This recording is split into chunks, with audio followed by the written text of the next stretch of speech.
الحمد لله وكفى وسلام على عباده الذين اصطفى أما بعد فقد قال الله سبحانه وتعالى في كلامه المجيد জবান খুলে দরদ মাখা কণ্ঠে যিনি যেখানে আছেন সেখান থেকে আমার সাথে কণ্ঠে কণ্ঠ মিলিয়ে পড়ুন আউযু বিল্লাহি মিনাশ শাইতানির রাজীম বিসমিল্লাহির রাহমানির রাহিম الذين ينفقون في السراء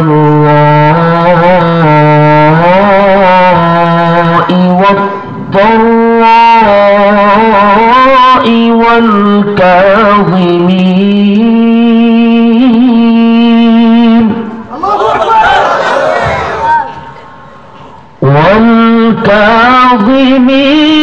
الغيظ والعافين عن الناس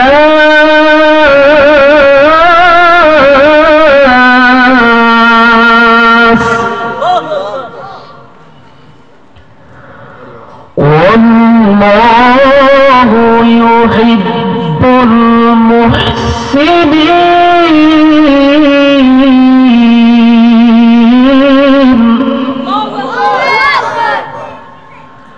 والله يحب المحسنين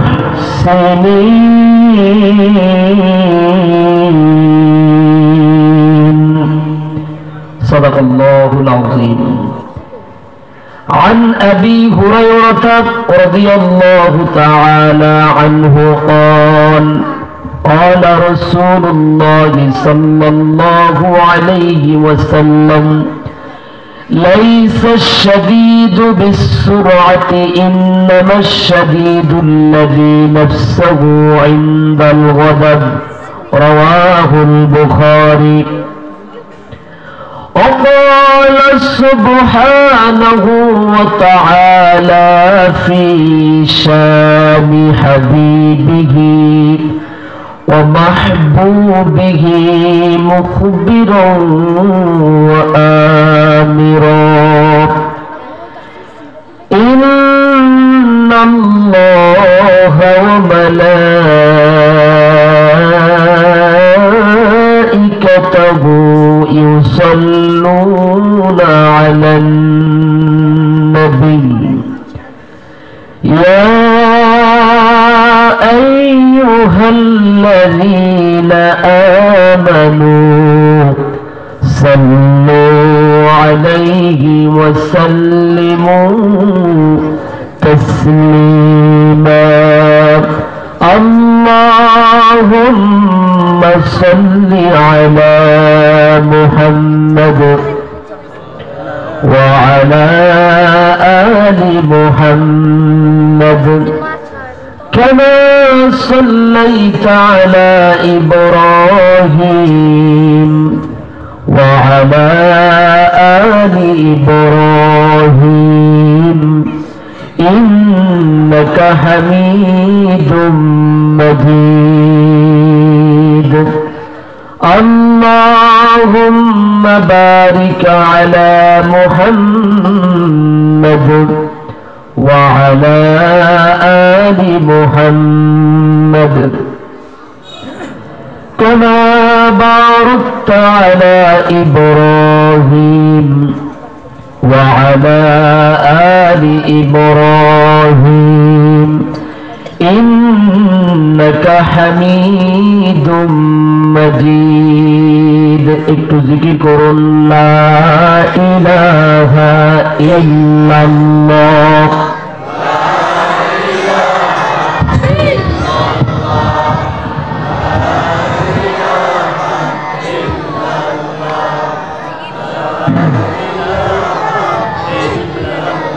প্রাণ খুলে মোহাব্বতের সাথে বলুন, লা ইলাহা ইল্লাল্লাহ।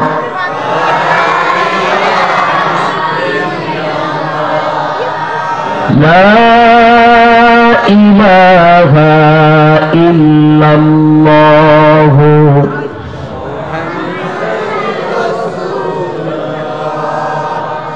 তুমি মাসওয়াক করা ফজিলত তো জানো, খাবার শেষে মিষ্টি মুখের হাদিসটাও মানো। তুমি মাসওয়াক করা ফজিলত তো জানো, খাবার শেষে মিষ্টি মুখের হাদিসটাও মানো। শুধু হক কথাটা উচ্চ স্বরে বলতে পারো না, অন্যায় দেখে বারুদ হয়ে জ্বলতে পারো না। শুধু হক কথাটা উচ্চ স্বরে বলতে পারো না, অন্যায় দেখে বারুদ হয়ে জ্বলতে পারো না। কেমন মুসলমান তুমি একটু ভাবো না, কেমন তোমার ঈমান একটু বলো না।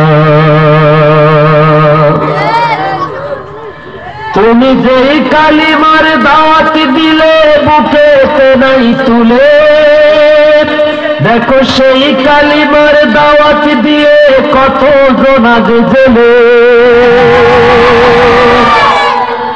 তুমি যেই কোরআনের ওয়াজ করলে হাদিয়া তোহফা মিলে, দেখো সেই কোরআনের ব্যাখ্যা লিখে কেউ ফাঁসিতে ঝুলে। তুমি দুনিয়ার মোহে জীবনের মায়া ছাড়তে পারো না, প্রভুর রাহে প্রাণ বিলিয়ে দিতে জানো না। কেমন মুসলমান তুমি একটু ভাবো না, কেমন তোমার ঈমান একটু বলো না। যারা দিবস জানি যাইল রে যাই দিন কায়েমের তরে, তুমি তাদেরকেও জঙ্গি বলো বাতিলের সুর ধরে। ফতোয়া দিয়ে উম্মার মাঝে বিভক্তি শুধু বাড়াও, নিজেকে ভাবো হক বাকিরা ভুল এই নীতিটা ছড়া। তুমি ভাঙনের খেলা খেলতে জানো, গড়েতে জানো না, খোদার রজ্জু আঁকড়ে ধরে থাকতে জানো না। কেমন মুসলমান তুমি একটু ভাবো না, কেমন তোমার ঈমান একটু বলো না। তুমি মাসওয়াক করা ফজিলত তো জানো, খাবার শেষে মিষ্টি মুখের হাদিসটাও মানো। শুধু হক কথাটা উচ্চ স্বরে বলতে পারো না, শুধু হক কথাটা উচ্চ স্বরে বলতে পারো না, অন্যায় দেখে বারুদ হয়ে জ্বলতে পারো না। শুধু হক কথাটা উচ্চ স্বরে বলতে পারো না, অন্যায় দেখে বারুদ হয়ে জ্বলতে পারো না। কেমন মুসলমান তুমি একটু ভাবো না, কেমন তোমার ঈমান একটু বলো না। গোটা বাংলাদেশকে জালিম মুক্ত স্বৈরাচার মুক্ত করার জন্য যারা অবদান রেখেছেন, ৬৪টি জেলার মধ্যে ফেনী জেলা অন্যতম একটি জেলা, ঠিক কিনা বলেন? এই এলাকার এই জনপদের গর্বিত মায়ের সন্তানেরা তাদের বুকের তাজা রক্ত বিলিয়ে দিয়ে এই ফেনী জেলাকে পাপ মুক্ত করেছে, স্বৈরাচার মুক্ত করেছে, জালিম মুক্ত করেছে, ঠিক কিনা বলেন?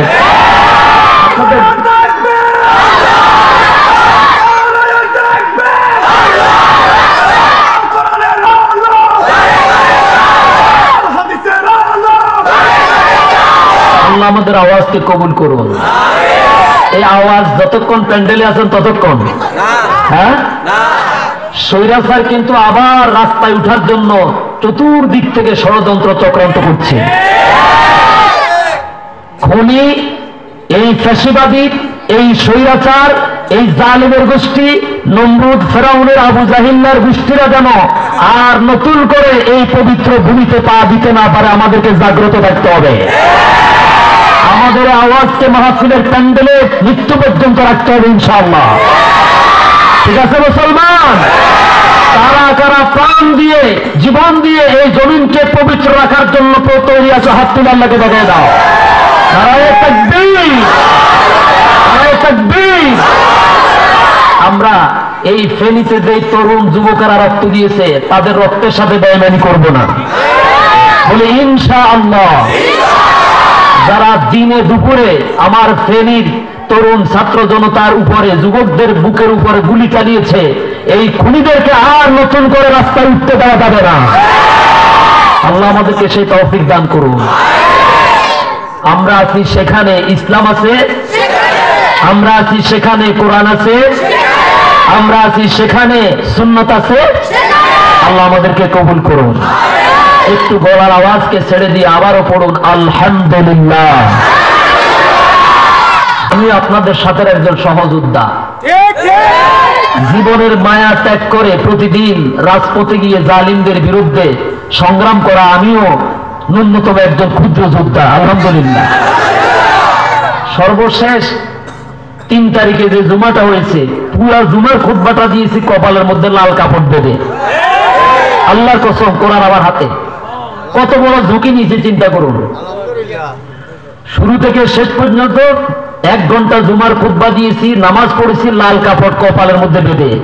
বলেছিলাম এই 1 টুকরা লাল কাপড় মানে 1 টুকরা বাংলাদেশ, ঠিক কিনা বলেন? ধরার জন্য যারা গেছে, ধরার জন্য যারা গেছে এগুলোও দেখিতে কান্দে, এখন বুঝাতে পারি না। যেগুলা গেছে ধরার জন্য, ধরে আনবে হুজুরের, গরম কথা কয়, সেগুলো দেখি কান্দে। হুজুর কি করব, হাত পা বাঁধা। তো বললাম যে চাকরি করতে গেলে মায়ের কোল খালি করা লাগে, স্ত্রীকে বিধবা বানানো লাগে, যে চাকরি করতে গেলে কলিজার টুকরা সন্তানকে আব্বা ডাক শোনা থেকে বঞ্চিত করা লাগে, সেই চাকরি ছেড়ে দিয়ে জুতা সেলাই করে খাও, আল্লাহ তোমার বরকত দেবে। আমি আপনাদের সামনে কোরআনুল কারীমের 3 নম্বর সূরা, সূরাটির নাম হচ্ছে সূরা আলে ইমরান। এই সূরার 134 নম্বর আয়াত আপনাদের সামনে তেলাওয়াত করেছি। মালিক যদি আমাকে তৌফিক দান করেন, আমি যেন কথাগুলো সাজিয়ে গুছিয়ে বলতে পারি, আল্লাহ যেন তৌফিক দান করেন। আমরা সবাই আল্লাহর সন্তুষ্টি, আল্লাহর নৈকট্য, আল্লাহর ভালোবাসা চাই, চাই না? আচ্ছা, আমরা সবাই কি জান্নাতে যেতে চাই? বলি ইনশাআল্লাহ। জান্নাতের মালিক কে? আগে তো জান্নাতে যেতে হলে যিনি এটার মালিক তাকে খুশি করা লাগবে। এ ব্যাপারে সবাই একমত নাকি দ্বিমত? আর ভাইয়েরা, মরার পরে, ইন্তেকালের পরে, মৃত্যুর পরে যদি আপনি আল্লাহর জান্নাতের মেহমান হতে চান, কবরটা যদি আপনার জন্য জান্নাতের টুকরা হিসাবে দেখতে চান, মরার পরে যদি ওই অন্ধকার কবরটা আপনি আরামে, অন্ধকার কবরে আরামে থাকতে চান, শান্তিতে নিরাপদে থাকতে চান, তাহলে মরার আগে আল্লাহর জমিনের মধ্যে শান্তিপূর্ণভাবে ভদ্রতার সাথে, বিনয়ের সাথে চলা লাগবে কিনা বলে? আপনি মাটির নিচে আরামে থাকবেন, যদি আপনি মাটির উপরে বিনয়ভাবে চলেন, ঠিক কিনা বলেন? মাটির নিচে যদি ভালো থাকতে চান, সুখে থাকতে চান, মাটির উপরে আপনাকে ভালো কাজ করতে হবে। আমরা সবাই কি মরবো না? জোরে বলেন। আমাদেরকে মরতেই হবে, আমাদেরকে, আমরা কেউ মরবো না, আমাদেরকে মরতেই হবে। আমার ভাইয়েরা, আমাদেরকে মরতেই হবে, আমাকে মরতেই হবে। তার মানে আমি জুলুম করতে পারি না, আমাকে মরতেই হবে, আমি কোন মানুষকে অন্যভাবে খুন করতে পারি না, আমাকে মরতেই হবে, আমি এটা বিশ্বাস করি সেজন্য চাঁদাবাজি করতে পারি না, আমাকে মরতেই হবে সেজন্য আমি লুটপাট করতে পারি না, আমাকে মরতেই হবে এজন্য আমি খাবারে ভেজাল দিতে পারি না, আমাকে মরতেই হবে এজন্য আমি ওজনে কম দিতে পারি না, আমাকে মরতেই হবে সেজন্য আমি কারো ভিটা দখল করতে পারি না, কারো জায়গা দখল করতে পারি না, জমি দখল করতে পারি না, মাস্তানি করতে পারি না, ইফটিজিং করতে পারি না, কারণ মরার পরে এগুলার হিসাব করা গন্ডাও হবে কি হবে না? সবাই কি বিশ্বাস করেন? তার মানে মরার পরে যদি কবরে শান্তিতে থাকতে চান, কবরে যাওয়ার আগে ভালো কাজ করা লাগবে, ঠিক কিনা বলেন? কবরে যাওয়ার আগে কি করা লাগবে? আপনি যে একজন জালিম, আপনি যে একজন স্বৈরাচার, আপনি যে আল্লাহর জমিনকে কলঙ্কিত করেছেন, আপনি আল্লাহর জমিনকে দুর্গন্ধযুক্ত করে ফেলেছেন, আপনার জুলুমের জন্য কেউ সাক্ষী না থাকলেও যেই মাটির পেটে আপনি যাবেন সেই জমিনের মাটি আপনার জুলুমের সাক্ষী। আপনি মরার আগে আল্লাহর জমিনকে কাঁপাবেন, খেয়াল করেন, আপনি মরার আগে আল্লাহর জমিনকে কাঁপাবেন, আপনার মরার পরে কিয়ামত পর্যন্ত জমিন আপনাকে কাঁপাবে। বুঝতে পারিনি? আপনি মরার আগে সন্ত্রাসের মাধ্যমে, গুন্ডামির মাধ্যমে, চাঁদাবাজির মাধ্যমে, দখলদারির মাধ্যমে, লুটপাটের মাধ্যমে আল্লাহর জমিনকে কাঁপাবেন 5 বছর, 10 বছর, সর্বোচ্চ 15 বছর, ঠিক কিনা বলেন? কিন্তু আপনি মরার পরে এই জমিন আপনাকে কাঁপাবে কিয়ামত পর্যন্ত, যেরকম, ঠিক কিনা? তার মানে আমরা এই পর্যন্ত ভূমিকাতে যেটা শিখতে পারলাম সেটা হলো নিচে ভালো থাকতে হলে উপরে ভালো কাজ করতে হবে। এখন উপরে বেশি থাকবেন নাকি নিচে বেশি থাকবেন? না, সবাই তো বললেন না। নিচে বেশি থাকবেন নাকি উপরে বেশি থাকবেন? নিচে কত কাল থাকবেন, কত লক্ষ বছর থাকবেন, ওটার তো কোনো নির্দিষ্ট সংখ্যা আল্লাহ ছাড়া কারো জানা আছে নাকি বলেন? সুতরাং সে অনন্তকালের জীবনে যদি আপনি ভালো থাকতে চান, ওখানে যাওয়ার আগেই আপনাকে অবশ্যই ভালোভাবে চলতে হবে, ঠিক কিনা বলে? আমাদের ওদিকে কিছু যুবক ভাইয়েরা আছে, এই যে মোটরসাইকেল আছে না, মোটরসাইকেলের সিলিন্ডার পাইপ আছে না, দুয়ার পাইপ, এই দুয়ার পাইপের সাথে কি জানি একটা বোতলের মাথা লাগায় রাখে, ঠিক? তো যখন হুন্ডা স্টার্ট দেয়, হুন্ডার মূল আওয়াজ যেটা, ওটা লাগানোর কারণে আরো কয়েকশো গুণ আওয়াজ বেড়ে যায়, ঠিক কিনা বলেন? স্টার্ট দেওয়ার সাথে সাথে জমিন থরথর থরথর করে কেঁপে উঠে। ফেনী জেলাতে এগুলা নাই? এরকম কিছু ফাড়া মার্কা বলায় আছে না? নাই? আপনারা বোধহয় মনে কষ্ট পাইতেছেন। এগুলা পারিবারিকভাবে সুশিক্ষা না থাকার কারণে, অভদ্র পরিবারের সন্তান, অভদ্র পিতামাতার সন্তান, যেরকম, ঠিক কিনা? কারণ ভদ্র মায়ের সন্তান কখনো এমন কাজ করতে পারে না যেটার দ্বারা মানুষ ভয় পায়, মানুষ কষ্ট পায়, মানুষ বদদোয়া দেয়, ঠিক কিনা বলেন? এমন জীবন তুমি করিবে গঠন, মরিলেও হাসিবে তুমি, কাঁদিবে ভুবন। আজ এই মাহফিলে তাদেরকে দেখতে পাচ্ছি 80% হলো 30 বছরের নিচে বয়স, আলহামদুলিল্লাহ বলেন। তার মানে বোঝা গেল এই মাহফিলে যারা আছে এরা যদি বদলে যায় পুরো সমাজটাই বদলে যাবে। আমি কি দিলেন বাড়াই বলছি? এরা ঠিক হয়ে যাওয়া মানেই পুরো সমাজ ঠিক হয়ে যাওয়া। এরা যদি বদলে যায় বদলে যাবে ফেনী, এরা যদি বদলে যায় বদলে যাবে বাংলাদেশ, ঠিক কিনা বলে? এরা যদি নেশা না করে করবে কে? এরা যদি ইফটিজিং না করে করবে কে?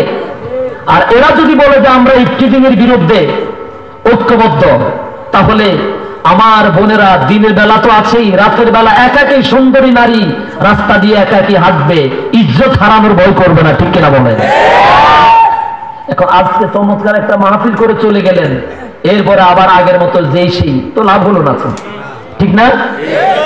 আমার ভাইয়েরা, প্রিয় বন্ধুগণ, ওই যে যেটা বলতে চেয়েছিলাম, হুন্ডার 2R5 সাথে চ্যালেঞ্জার 5 সাথে বোতলের মাথা লাগাই দেয়, এটা স্টার্ট দিলে পুরা জমিন থরথর করে কাঁপে না? রাস্তা দিয়ে সে মনে করে কলেজের খালাম মারা যাইতেছে, বিশ্ববিদ্যালয়ের খালাম মারা যাইতেছে। এতক্ষণ পর্যন্ত দেখবেন গার্লস কলেজের সামনে কিছু ফাড়া ফাড়া ফলাফল দেখবেন মোটা মোটা হুন্ডা নিয়ে, তারপরে দেখবেন যে অপেক্ষা করতেছে এতিমের মতো হা করে তাকিয়ে থাকে, বারবার ঘড়ির দিকে তাকায় কলেজ কখন খোলা হবে আর খালাম্মার জন্য কখন আমি একটু। এরকম দুই একটা আমার সামনে নাই যে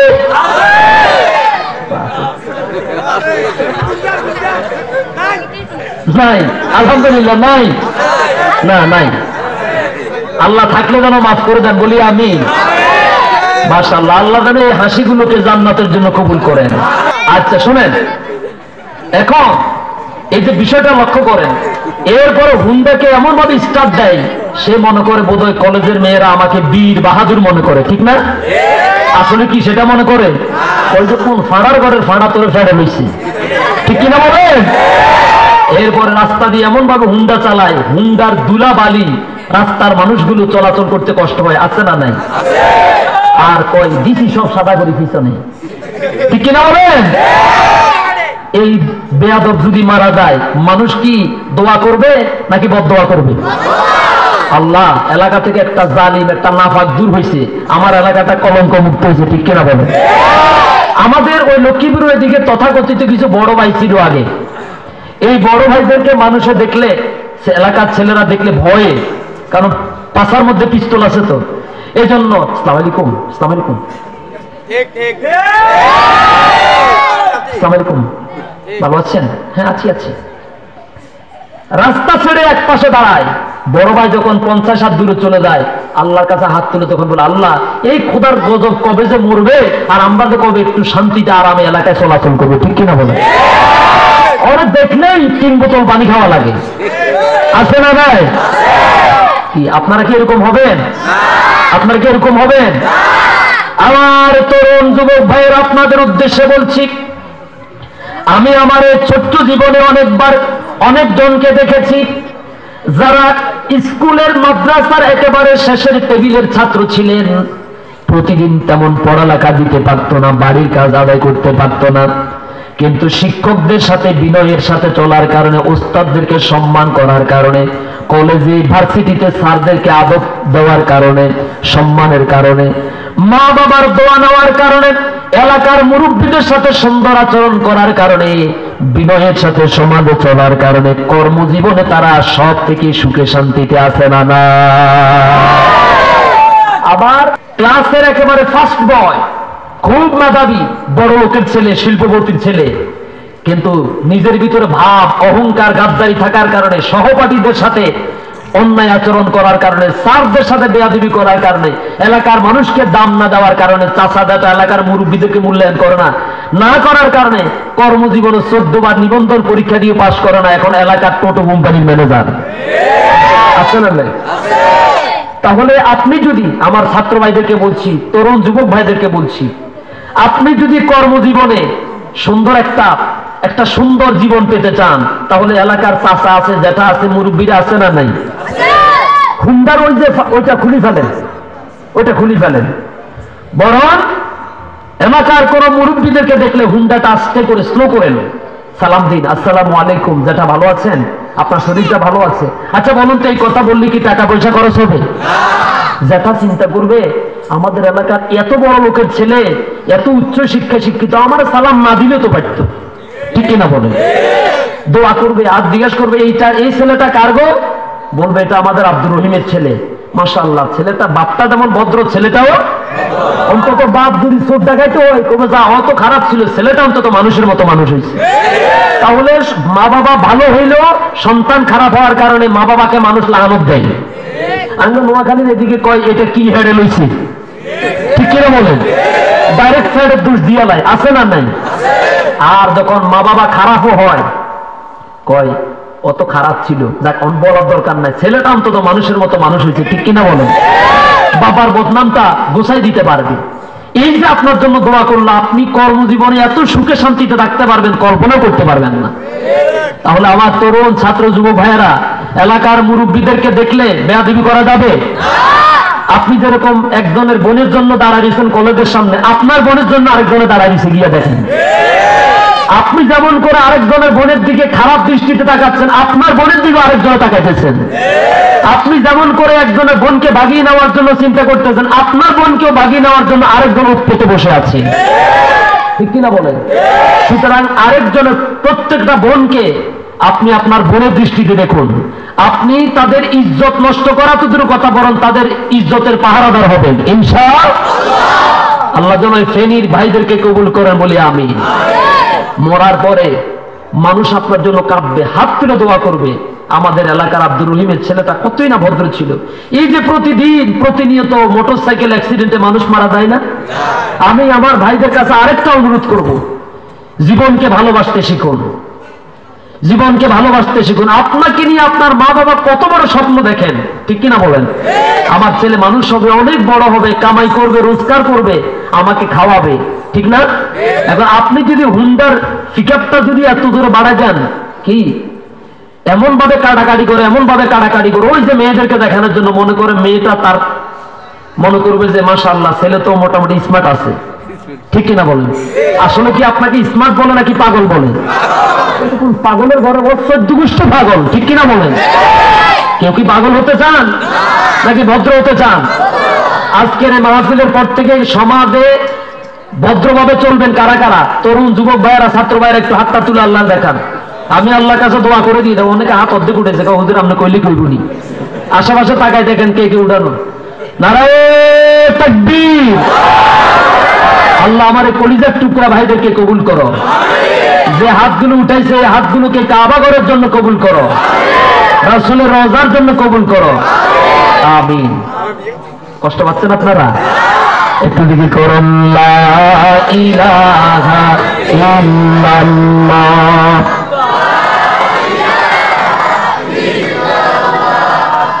লা ইলাহা ইল্লাল্লাহ, লা ইলাহা ইল্লাল্লাহ মুহাম্মাদুর রাসূলুল্লাহ সাল্লাল্লাহু।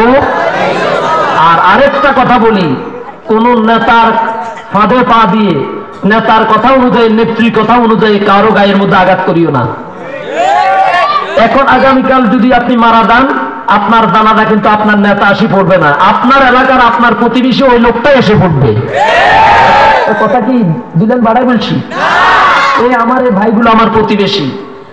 দলের সাথে মতানৈক্য থাকতে পারে, রাজনৈতিক মতানৈক্য থাকতে পারে, দল যার যার, সমাজ আমাদের সবার, দল যার যার, রাষ্ট্র আমাদের সবার। সুতরাং দলের কোন নেতার কথায় চাপে পড়ে একটু আবেগপ্রবণ হয়ে 500 টাকার জন্য, আবুল বিড়ি একটার জন্য ইমান বিক্রি করে তুমি তোমার ভাইয়ের ঘর বাড়িতে আগুন দিও না, তুমি তোমার ভাইয়ের বুকের মধ্যে গুলি চালিও না, তুমি তার গায়ের থেকে রক্ত ঝরায়ও না।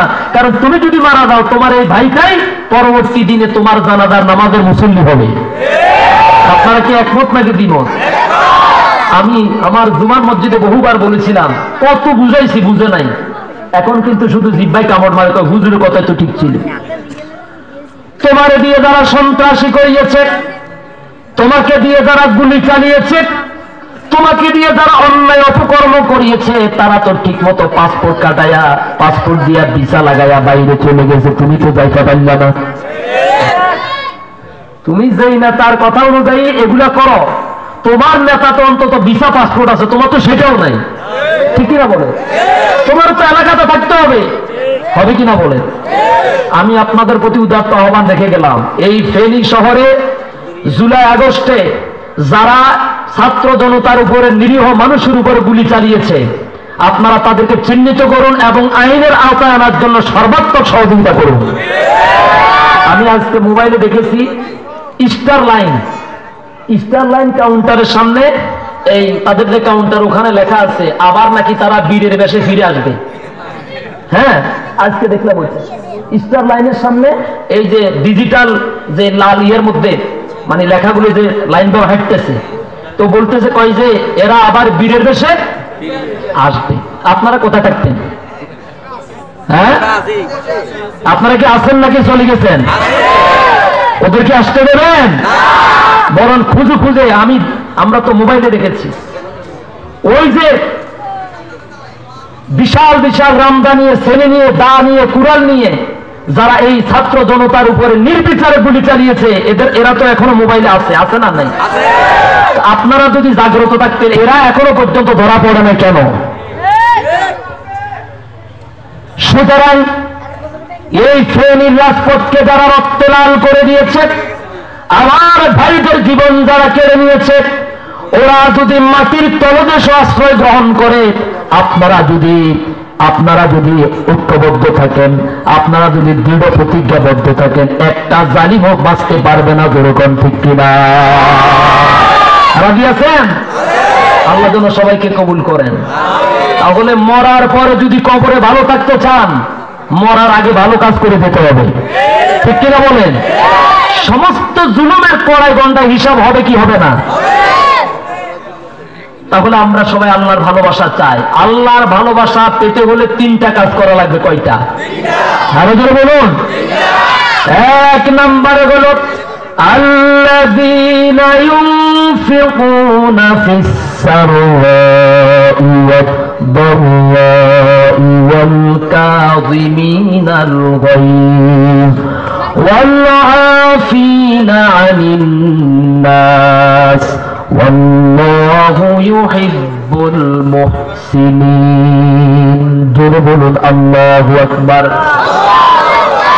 আল্লাযীনা ইউনফিকুনা ফিস সাররাই ওয়াদ-দাররাই, যারা সুসময়ে দুঃসময়ে, কি সময় বলেন? সুসময়ে দুঃসময়ে। আমাদের কি সব সময় সুসময় থাকে? কখনো কি দুঃসময় আসে না? আমরা কি সব সময় আনন্দে থাকি নাকি কখনো কখনো দুঃখ আসে? এই হাসি কান্না সব মিলে হলো সুসময়, দুঃসময় মিলে হলো আমাদের জীবন।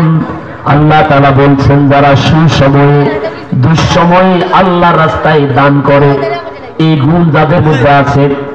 2 নম্বরে, যারা রাগের সময়, ক্ষোভের সময়, ক্রোধের সময় নিজেকে নিয়ন্ত্রণে রাখতে পারে, কন্ট্রোল করতে পারে, সংবরণ করতে পারে।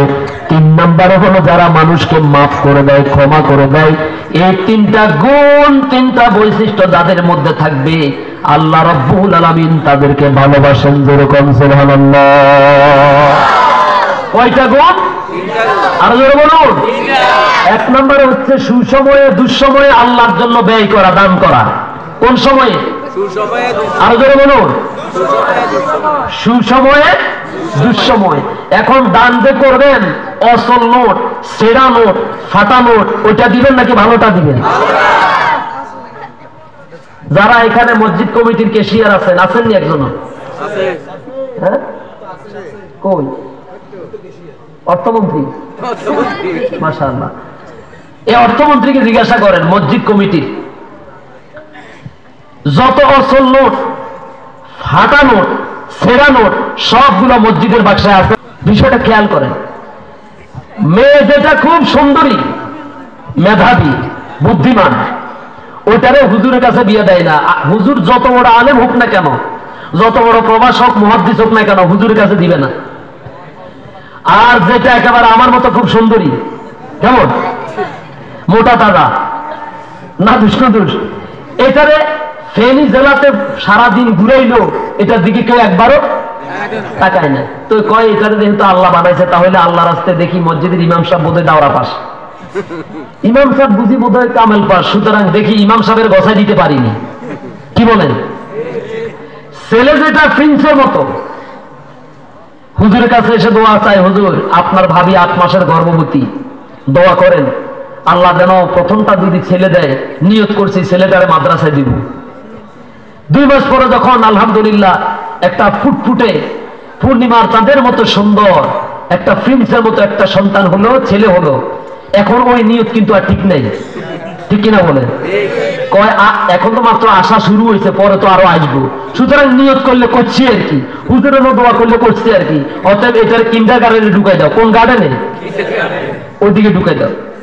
এরপরে পরবর্তীতে আবার যখন গর্ভবতী হয়ে এবার আর হুজুরের কাছে আসে না শরমে। তো যখন দেখে যে পরবর্তীতে যেটা হয়েছে এটা যদি তাকায় এদিকে মনে হয় যেন আরেক দিকে তাকা হয়েছে, হাতে একদিকে যায় আরেক দিকে, এরপরে কালো শুকনা শাকনা। তো তখন কয় যে যেহেতু এটার বানাইছো আল্লাহ, কে বানাইছে? আল্লাহ। যেহেতু এটার আল্লাহ বানাইছে সুতরাং এটার আল্লাহ রাস্তায় মাদ্রাসায় দিত। বুঝাইতে পারি না? আমার ভাইয়েরা, হাসার জন্য বলি না, শিক্ষার জন্য বলছি। আল্লাহ রাব্বুল আলামিন বলছেন, লান তানালুল বিররা হাত্তা তুনফিকু মিম্মা তুহিব্বুন। তোমরা ততক্ষণ পর্যন্ত নেকি অর্জন করতে পারবে না, নেকি দিবেন কে? আল্লাহ। তোমরা ততক্ষণ পর্যন্ত সওয়াব অর্জন করতে পারবে না যতক্ষণ পর্যন্ত তোমরা তোমাদের প্রিয় বস্তু, তোমাদের প্রিয় জিনিসটা আল্লাহ রাস্তায় দান না করবে। যেরকম সুবহানাল্লাহ। তাহলে মসজিদে আজকে থেকে টাকা দিব, অসল নোট নাকি ভালো নোট? পকেটে আছে 500 টাকা, আপনার সামর্থ্য আছে 500, আপনি দিলেন 5 টাকা, হক কি আদায় হয়েছে? আবার আমি এটাও বলি না, আল্লাহ এটা বলেন না, তোমার পকেটে আছে 10 টাকা, তুমি যদি হুজুরের একেবারে ওয়াজের সাথে চোখ থেকে পানি জর্জরাই দিয়া এই 50 টাকায় মসজিদে দিয়ে দাও, তো এখন মাহফিল থেকে বাড়িতে যাওয়ার সময় ভাড়া লাগবে না? তো সব যদি মসজিদে দিয়ে দাও, ইসলামের জন্য দিয়ে দাও, এবার তো তুমি নিজে আবার আরেকজনের কাছে হাত পাতা লাগবে, ঠিক কিনা বলেন? অর্থাৎ আগে নিজের পরিবার পরিজনকে চালানোর জন্য এই সামর্থ্যটুকু রাখার পরে বাকিটা আল্লাহ সুবহানাহু ওয়া তাআলা রাস্তায় দিয়ে দাও। সুবহানাল্লাহ। আমার ভাইয়েরা, সব থেকে দামি জিনিস, সব থেকে প্রিয় বস্তু আল্লাহ সুবহানাহু ওয়া তাআলার জন্য দিতে হবে। এটা আমাদেরকে শিক্ষা দিয়েছেন হযরত ইব্রাহিম আলাইহিস সালাম। আমাদের বাবা হযরত ইব্রাহিম আলাইহিস সালাম 86 বছর বয়সের সময় আল্লাহ তাআলা ইব্রাহিম আলাইহিস সালামকে একটা সন্তান দিলেন। নাম কি? ইসমাঈল আলাইহিস সালাম। সুবহানাল্লাহ বলেন। কত বছর বয়সে? জোরে বলুন। 86 বছর বয়সের সময়। 86 বছর বয়সের সময় আল্লাহর কাছে বললেন, রব্বুল আলামিন, আমি তো তোমার বন্ধু, আমি তো তোমার রাসূল, আমি যদি দুনিয়া থেকে চলে যাই, আমার পরে নবুয়তের পতাকা ধরে রাখার মতো তো আমার পরে আমার কোনো ওয়ারিস নাই, আমার কোনো উত্তরাধিকারী নাই। অতএব আমার মৃত্যুর পরে নবুয়তের মশালকে জ্বালিয়ে রাখার জন্য আমার একটা সন্তান দান করো। রব্বি হাবলি মিনাস সালিহিন, আমাকে একটা নেককার সন্তান দান করো। ইব্রাহিম আলাইহিস সালাম আল্লাহর কাছে চাইলেন, চাওয়ামাত্র আল্লাহ রাব্বুল আলামিন ইব্রাহিম আলাইহিস সালামকে বললেন, ফাবাশশারনাহু বিগুলামিন হালিম। আমি আল্লাহ রাব্বুল আলামিন ইব্রাহিম আলাইহিস সালামকে একজন ধৈর্যশীল সন্তানের সুসংবাদ দিলাম। সুবহানাল্লাহ। কত বছর বয়সে? 86 বছর পর্যন্ত আমরা তো অনেকে হায়াতও পাই না, ঠিক কিনা বলেন? আমার দেশের ভাইয়েরা, 2 বছর 3 বছর যদি সন্তান না আসে, সন্তান না হয়, তখন বাবার দরবারে, খাদার দরবারে দৌড়াই কি দৌড়াই না? জোরে বলেন। আমাদের বাবা ইব্রাহিম আলাইহিস সালাম কোন বাবার দরবারে, খাদার দরবারে দৌড়াইছেন নাকি আল্লাহর কাছে সাহায্য করেছে, সাহায্য চেয়েছে? কার কাছে চেয়েছেন? আমরা তো ইব্রাহিমের সন্তান। আমরা কার সন্তান? এত আস্তে করলেন। আমরা তো সন্তান, আমরা কি ছেলে। আমাদের বাবার পরিচয় যদি দিতে আমরা ইতস্ততা বোধ করি তো কিভাবে, কেমন হবে? আমাদের বাবার নাম কি? আমরা তার সন্তান। তিনি আমাদেরকে শিক্ষা দিয়েছেন, আল্লাহ ছাড়া আর কারো কাছে সন্তান চাওয়া যাবে না। আর চাওয়ার মতো যদি চাইতে পারেন, আল্লাহ দেওয়ার জন্য প্রস্তুত আছেন। আল্লাহ তাআলা ইব্রাহিম আলাইহিস সালামকে একটা সন্তান দিলেন, নাম তার ইসমাঈল আলাইহিস সালাম।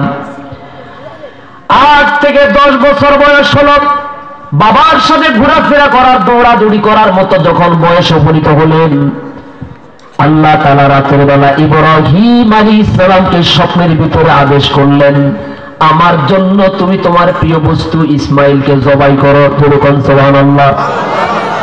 ৮৬ বছর বয়সের সময় দিয়েছেন কে? আল্লাহ। এটা একটা পরীক্ষা। আবার আরেক কঠিন পরীক্ষা হলো এই বয়সে, বুড়া বয়সে আল্লাহ যদি কাউকে একটা ছেলে দেন, বাবার কাছে মায়ের কাছে সেই সন্তানের দাম গুরুত্ব কম না বেশি? কত বেশি? এটা কি ওয়াজ করে বোঝানো যাবে? আমার ভাইরা, রাতের বেলা ইব্রাহিম আলাইহিস সালাম স্বপ্নে দেখলেন তিনি তার কলিজার টুকরা ইসমাইলকে জবাই করতেছেন আল্লাহর জন্য। সকালবেলা ইসমাইল আলাইহিস সালামকে ডেকে বললেন, ইয়া বুনাইয়া ইন্নী আরা ফিল মানামি আন্নী আযবাহুকা ফানজুর মাযা তারা। ও আমার কলিজার টুকরা ইসমাইল, রাতের বেলা আমি স্বপ্নে দেখেছি আমি তোমাকে জবাই করতেছি আল্লাহর জন্য। আমি স্বপ্নের ভিতরে আবিষ্ট হয়েছি, আল্লাহ আমাকে আদেশ করেছেন।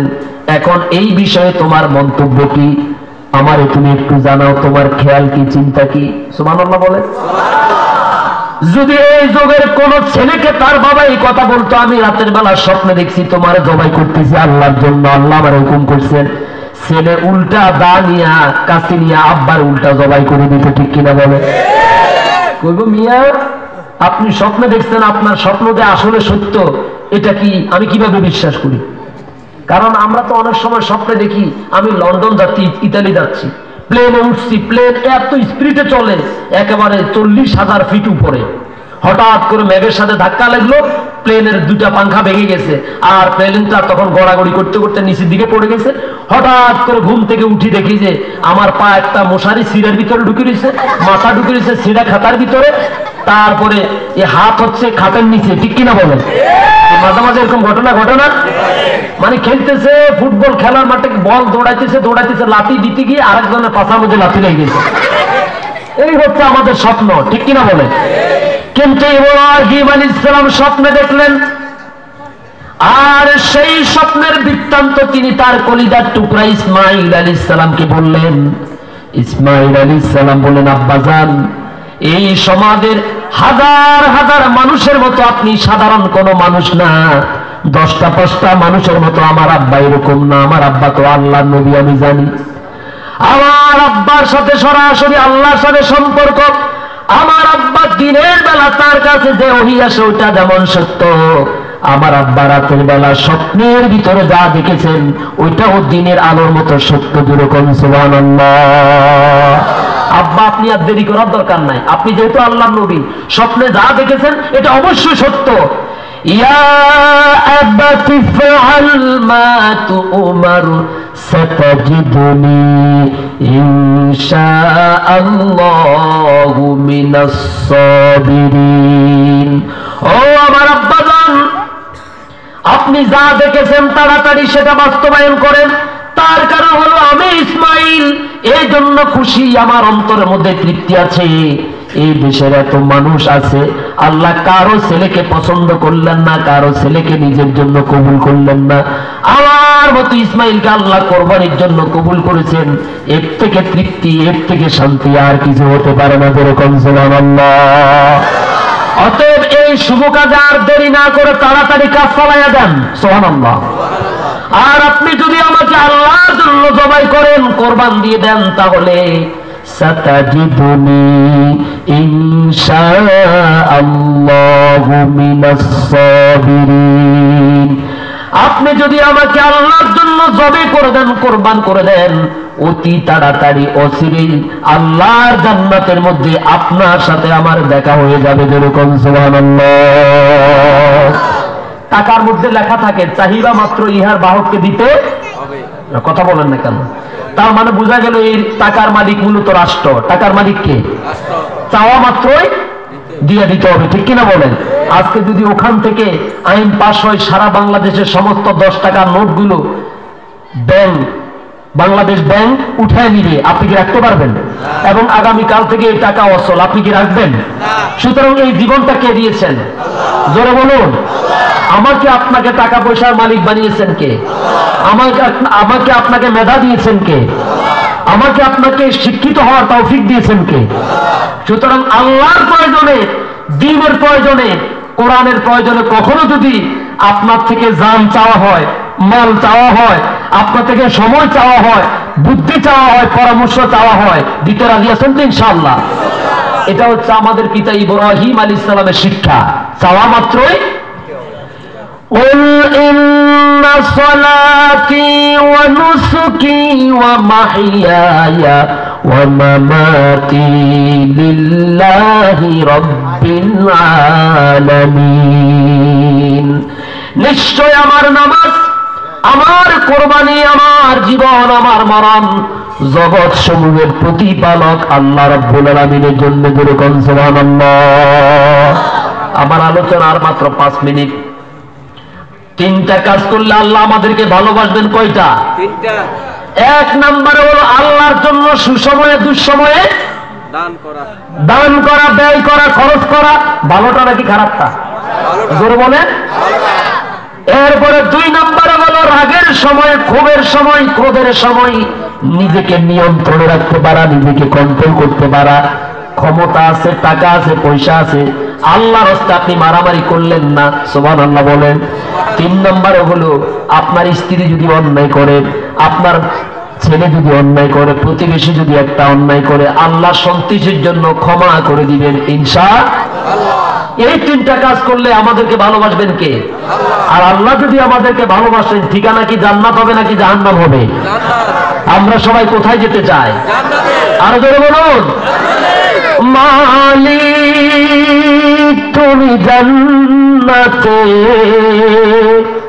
তোমার পাশে আমার একটি ঘর বানিয়ে দিও, একটি ঘর বানিয়ে দিও। বলি আমিন। আরো জোরে বলি আমিন।